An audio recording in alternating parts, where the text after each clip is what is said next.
आज आपण फायबरच्या साच्यापासून सिलिकॉनचा मोल्ड कसा टाकला जातो. ॲक्च्युली सिलिकॉन हे इम्पोर्टेड रबर आहे आणि त्याच्यापासून जेव्हा आपण डाय बनवतो तेव्हा त्याच्यातून आपल्याला फायबरच्या मूर्ती काढता येतात. फायबरच्या म्हणजे रेझिन, पॉलिएस्टर रेझिनच्या मूर्ती काढता येतात.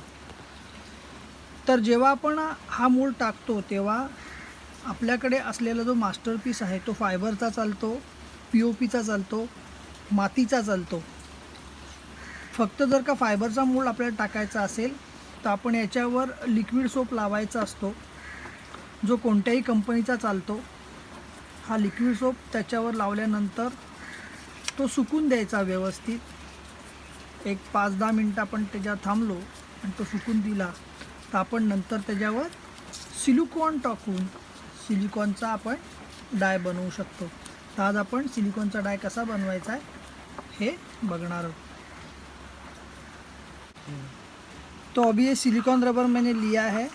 ये सिलिकॉन रबर CHT कंपनी का है. एक्चुअली ये जर्मनी से आता है. अपने हिंदुस्तान में भी ये बॉम्बे में अवेलेबल है. अगर आपको कभी भी इसका कुछ कॉन्टैक्ट नंबर चाहिए बॉम्बे के डीलर का तो मैं आपको वो दे सकता हूँ. और ये अभी मैंने इसमें हार्डनर डाला हुआ है. इसमें एक हार्डनर लाल आता है और एक हार्डनर वाइट आता है. जो लाल हार्डनर आता है वो सिलिकॉन को फास्ट सुखाता है और उसका लाइफ भी कम नहीं करता है. तो अभी ये मैंने हार्डनर इसमें डाल दिया है और ये हार्डनर अभी अच्छे से मिक्स होने के बाद इसको हम ब्रश से हाथ के ऊपर अप्लाई करेंगे. जैसे ये एक पतला कोटिंग होने के बाद इसको हमें कंप्रेसर से हवा मारनी होती है ताकि इसमें अगर एयर बबल कुछ है तो वो निकल जाए. लेकिन सभी के पास कंप्रेसर अवेलेबल नहीं रहेगा तो उसको हम अगर मुंह से भी हवा मारेंगे तो भी इसमें से एयर बबल निकल जाते हैं. जैसे आप अगर देख पा रहे हो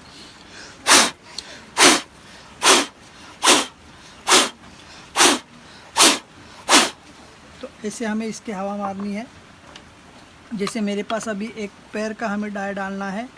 जैसे सामने आपके सामने जो स्वामी समर्थ की मूर्ति है उसका पूरा डाय मैंने डाला हुआ है.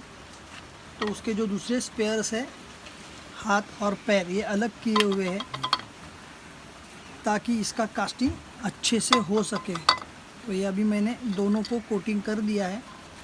जैसे हमें ये अगर फास्ट सुखाना है, ये फास्ट सुखाना है तो हम इसमें थोड़ा ज़्यादा हार्डनर डालते हैं तो ये फास्ट सूख भी जाता है और हमें हम काम फटाफट करने के लिए चांस मिल जाता है.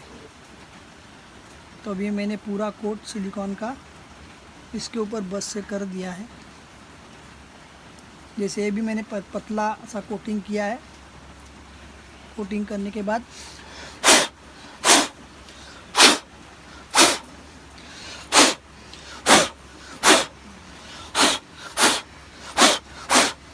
अगर बड़ा डाय डालना हो तो मुंह से हवा हम लोग इतने फास्ट नहीं मार सकते हैं. तो अपने पास साइकिल का पंप रहेगा तो साइकिल के पंप से हम इसको हवा मार सकते हैं और कंप्रेसर से हवा मार सकते हैं.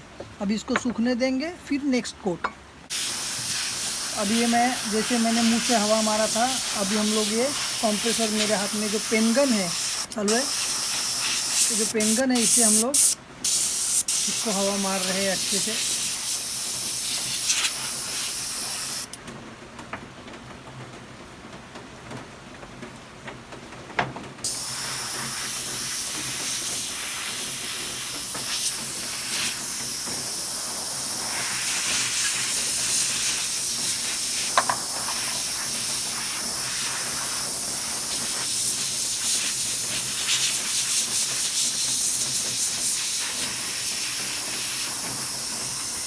आपण जो सिलिकॉनमध्ये वापरलेला ब्रश आहे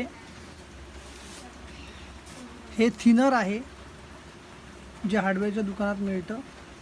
ये जो थिनर है वो हार्डवेयर के दुकान में मिलता है. और एक केरोसिन है रॉकेल. तो आप रॉकेल में भी ब्रश को धो सकते हो और थिनर में भी धो सकते हो.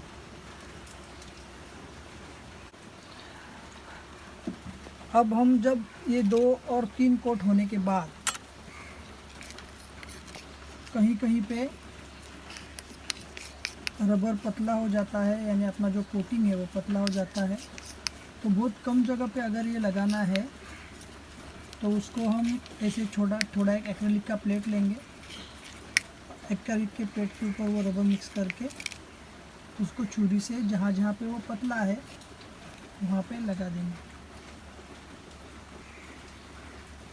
ये पतला पोर्शन कम होने के बाद जैसे हम जहाँ जहाँ पे पतला पोर्शन है वो थोड़ा सा रबर बना के इसको लगाएंगे। ये पूरा जाड़ा होने के बाद फिर हम इसको जो अपना कपड़ा रहता है पतला, कोई भी कॉटन का कपड़ा अपने पास रहेगा लेकिन पतला होना चाहिए, वो लगाएंगे और मोल्ड को और जाड़ा बनाएंगे। अगर कोई भी अवेलेबल नहीं रहेगा तो जो मेडिकल में अपना बैंडेज रहता है वो बैंडेज लेके हम इसको अभी अपने पैर को लगाएंगे। तो अभी मैं आपको पैर को कैसे लगाया जाता है ये आपको दिखाऊंगा।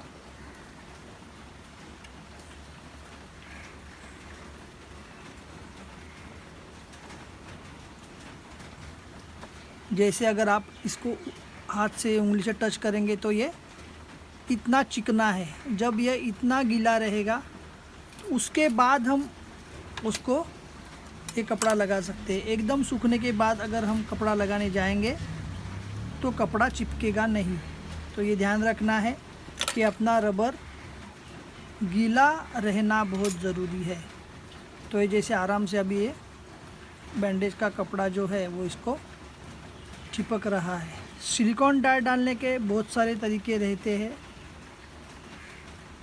उसमें से ये एक तरीका है जो घर में हम लोग अगर हमें कुछ बनाना है, जैसे ये सिलिकॉन डाई से हम लोग मोमबत्ती का डाई भी डाल सकते हैं। जैसे कोई डिज़ाइनर मोमबत्ती रहेगी और उसको अब हमें डाई डालना है तो हम सिलिकॉन के डाई में मोमबत्ती निकाल सकते हैं। और सिलिकॉन का डाई मोमबत्ती के लिए क्यों, क्योंकि सिलिकॉन रबर कुछ हद तक हीट ले पाता है। तो हमारा जब वैक्स गर्म होता है तो हमारे रबर के डाई को कुछ भी हानि नहीं पहुंचती। इसलिए हमें अगर कोई डिज़ाइन का मोमबत्ती भी बनाया तो हम उसके लिए सिलिकॉन का डाई यूज़ कर सकते हैं। जैसे मैंने अभी रॉकेल में धोया हुआ ब्रश था वो भी आप देखो एकदम अच्छे से साफ़ हो गया है। तो हमें ये सब डाई डालते समय ये सब प्रिकॉशंस लेने हैं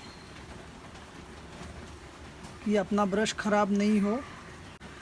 ये जो हम लोग जो रबर ले रहे हैं उसमें हम लोग ने जो पहला हार्डनर डाला था वो फास्ट था, अभी ये स्लो हार्डनर से हम लोग ने ये रबर बनाया हुआ है।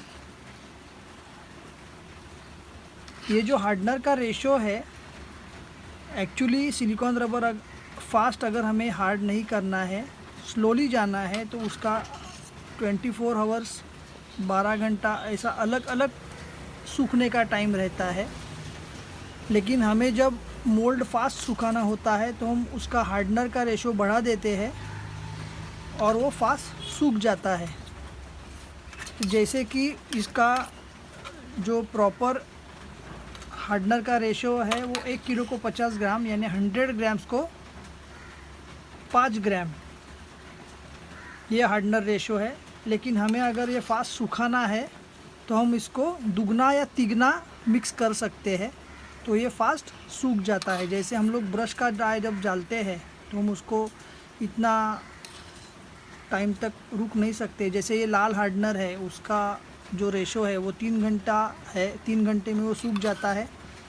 अगर इसमें आप लोग 5 ग्राम हार्डनर 100 ग्राम में डालेंगे तो वो 3 घंटे में सूख जाता है। लेकिन उससे भी अगर आपको उसको फास्ट करना है तो आपका हार्डनर का रेशो आपको बढ़ाना है। जैसे अभी मैंने छुरी से इसको रबर लगाया है, जैसे इसके पहले बैंडेज कैसे लगाते हैं, कपड़ा कैसे लगाते हैं ये मैंने आपको बोला। अभी ये मैं उंगली से ये जो रबर है इसको मैं अभी उंगली से लगा रहा हूँ। अगर आपके उंगली में अगर रबर का कोई को आप डालना चाहते हो, रबर का हैंड ग्लोव्स वगैरह, तो आप डाल सकते हो। जैसे अपने हाथ को या कोई भी स्किन के ऊपर अगर रबर लगता है तो उसको साबुन से अच्छे से धो डालेंगे तो अच्छा रहता है। ज़्यादा करके आपके ऊपरी स्किन को सिलिकॉन का रबर आप ना लगाइए। सेंसिटिव स्किन रहेगा तो शायद तकलीफ़ हो सकती है। ज़्यादा करके सिलिकॉन रबर से सभी लोगों को तकलीफ़ होगी ऐसा कोई ज़रूरी नहीं है,